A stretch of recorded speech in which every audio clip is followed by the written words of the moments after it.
गोवर्धन वासी सांवरे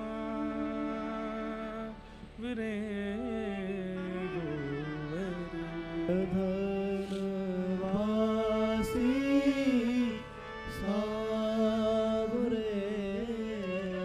लाल तुम बिन रयो न जाए, लाल तुम बिन रयो न जाए। गोवर्धन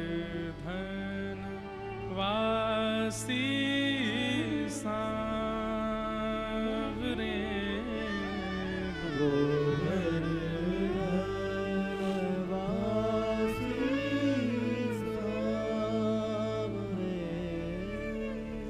बंक चितई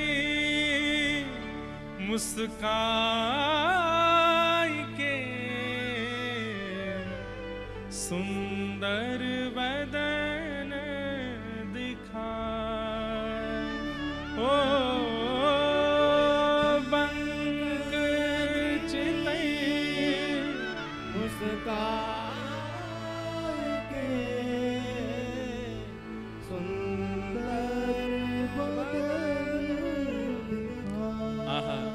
चतुर्भुज दास जी वर्णन कर रहे बंक चितई मुस्काई के। बोले एक तो आपका स्वरूप कैसा, बोले बंक है, टेढ़े मेढ़े हो, और उसमें भी आप मुस्काते कैसे हैं? ठाकुर जी पूरे नहीं मुस्काते हैं, आधे मुस्काते हैं, जैसे टेढ़े से मुख करके और बस एक तरफ से ही होठ पीछे जाते हैं जब हंसते हैं। चतुर्भुज दास जी कहते हैं आपको प्रणाम करते हुए कह रहा हूं, पूरे मत हंसना मेरे आगे। क्यों? आधी हंसी ने तो पागल कर रखो है, पूरे हंस जाओगे तो मर ही जाऊंगा मैं तो, आधी हंसी हूं। बंक चिते मुस्काई के सुंदर वदन दिखाए। और इस बंक हंसी को देखने के लिए मेरी हालत कैसी होती है? लोचन तड़फे मीन जो, जैसे एक मछली तड़पती है बिना जल के, मेरी आंख ऐसे तड़पती है आपके रूप को देखने के बिना। हे नाथ, चतुर्भुज दास जी की परिभाषा सुनिए सब लोग ध्यान से।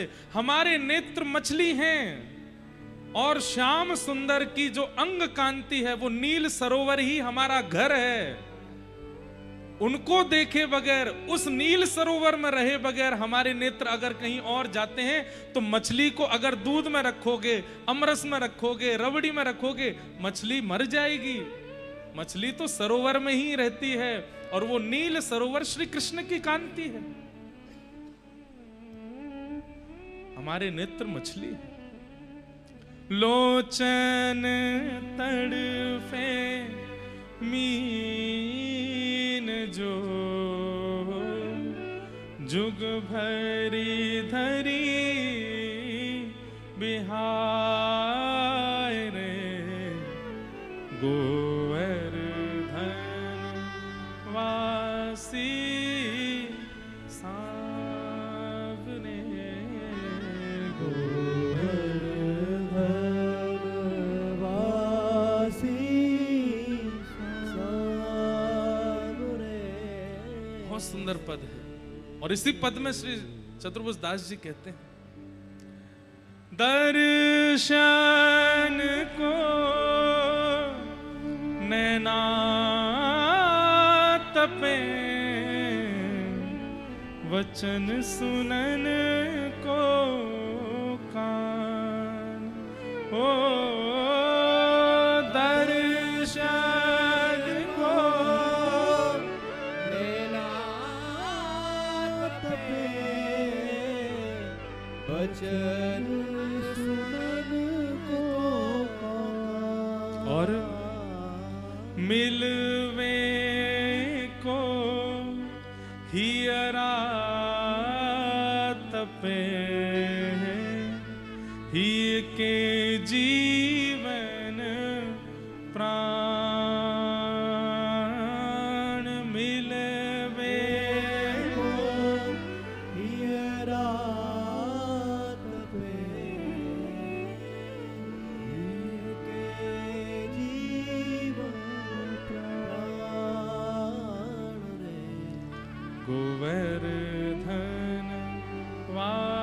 वासी सावने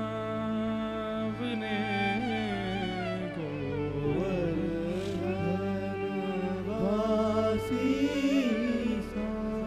बंधुओं, ज्यादा कुछ नहीं कहेंगे, पर इसी पद की कृपा से हमारे पास प्यारे गिरधर लाल जी पधारे।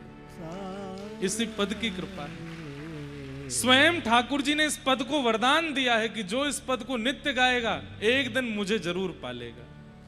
हमने ये पद गाया और इसी पद की कृपा ऐसी हुई दास के ऊपर, 5 वर्ष लगे लेकिन गिरधर लाल जी आ गए।